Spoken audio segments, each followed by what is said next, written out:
Friends, आज हम पढ़ेंगे यूक्लिड डिवीज़न एल्गोरिथम। ये 10th क्लास के फर्स्ट चैप्टर में ये थ्योरम है। इसके अकॉर्डिंग ये कहती है कि एनी पॉजिटिव इंटीजर ए माना है हमने can be divided by another positive integer B के द्वारा डिवाइड होती है in such a way that it leave a remainder R उसका रिमाइंडर होता है, तो that is smaller than V. तो आइए समझते हैं सब इसको। अब हमने b से a को डिवाइड करते हैं, ठीक है। मान लीजिए यहाँ x बार हमने भाग दिया और यहाँ पे y आया और रिमाइंडर में r बचा, ठीक है। जो r होता है रिमाइंडर होता है, तो अकॉर्डिंग टू दिस एल्गोरिथम जो r होगा वो ऑलवेज स्मॉलर देन b। ये इस थ्योरम का स्टेटमेंट है। सिंपल वे में समझें तो क्या होता है ये। इसमें सबसे पहले हम देखेंगे एल्गोरिथम का मीन्स क्या होता है। एल्गोरिथम का मतलब होता है प्रोसीजर।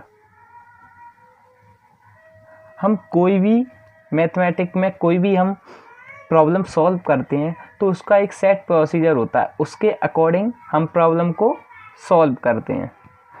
तो प्रोसीजर जो होता है और जो रूल्स होते हैं उसी को हम एल्गोरिथम कहते हैं। अब डिवीज़न हम सिंपली बचपन से करते, एग्जांपल लेके समझाते हैं। हमने 7 को डिवाइड किया है 2 से, तो हम पाड़ा बनेंगे 2 एकम 2, 2 4, 2 3 6, तो कम वाली संख्या लेंगे, ठीक है। तो 3 बार हमने किया 6 आया, रिमाइंडर में 1 आया, ठीक है। अब जो ये आया रिमाइंडर, और जिसे हम डिवाइड करते हैं उसे कहते हैं डिविडेंट, और जिससे जो डिवाइड करता है उसे कहते हैं डिवाइसर। तो अकॉर्डिंग टू दिस थ्योरम ये होता है स्टेटमेंट, जो रिमाइंडर होता है वो ऑलवेज स्मॉलर देन डिवाइजर और always greater than 0। Euclid division for HCF। सबसे पहले हम ये देखेंगे HCF होता क्या है। HCF की फुल फॉर्म हमें पता है पहले से, हाईएस्ट कॉमन फैक्टर। तो हम इसे पीछे से स्टार्ट करते हैं। फैक्टर का मतलब क्या होता है, हम इसे एग्जांपल देके समझाएंगे, ठीक है। हम एग्जांपल लेते हैं, ये 8 और ये 12। तो हम 8 को किन किन से डिवाइड कर सकते हैं, 1 से डिवाइड कर सकते हैं, 2 से डिवाइड कर सकते हैं, 4 से डिवाइड कर सकते हैं और 8 से डिवाइड कर सकते हैं।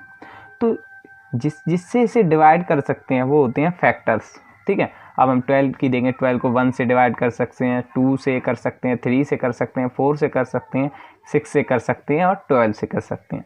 तो ये 12 के फैक्टर हो गए, ठीक है। अब बात आती है कॉमन। तो इन दोनों में कॉमन फैक्टर कौन कौन से हैं दोनों के अंदर, 2 इधर भी 2, 4 इधर भी 4, ये हो गए कॉमन फैक्टर, ठीक है। अब हाईएस्ट की बात आती है, ठीक है। अब हम दोनों में एक तो कॉमन और हाईएस्ट फैक्टर कौन सा है, ये वाला 4।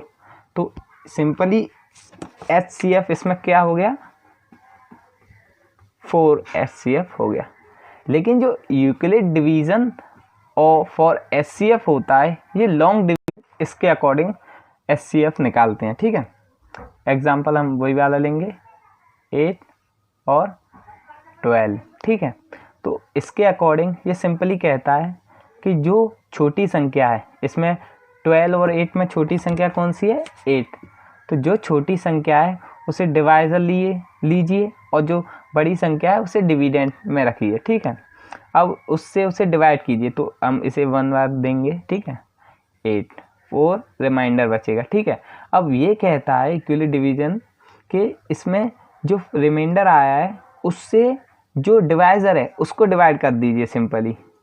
ये हम 8 को यहाँ ले लेंगे, तो 2 8 यहाँ पे 0, ठीक है। तो अब हम इसमें HCF कैसे पता करेंगे, सिंपली जो रिमाइंडर आया है जिससे हम डिवाइड करते हैं वही होगा इसमें HCF, ठीक है। का मीन्स क्या होता है, लेमा का मीन्स होता है is a proof statement used for proving another statement. Lemma का मीन्स होता है हमारे पास कोई प्रूव्ड स्टेटमेंट होता है, उसके बेसिस पर हम किसी दूसरी प्रॉब्लम को हम प्रूव करते हैं। एग्जाम्पल के लिए सन राइज होता है ईस्ट में, ये हमें पता है, प्रूव है ये बात, ठीक है। और हमें इसे देखकर हमने ये दूसरी प्रॉब्लम सॉल्व कर ली कि सन जो डाउन होता है वो सनसेट जो होता है वो वेस्ट में होता है। ठीक है, तो ये एक प्रूव्ड स्टेटमेंट था एग्जांपल के तौर पर, और ये हमने इससे प्रूव किया, तो ये लेमा हो गया। ठीक है, थैंक यू।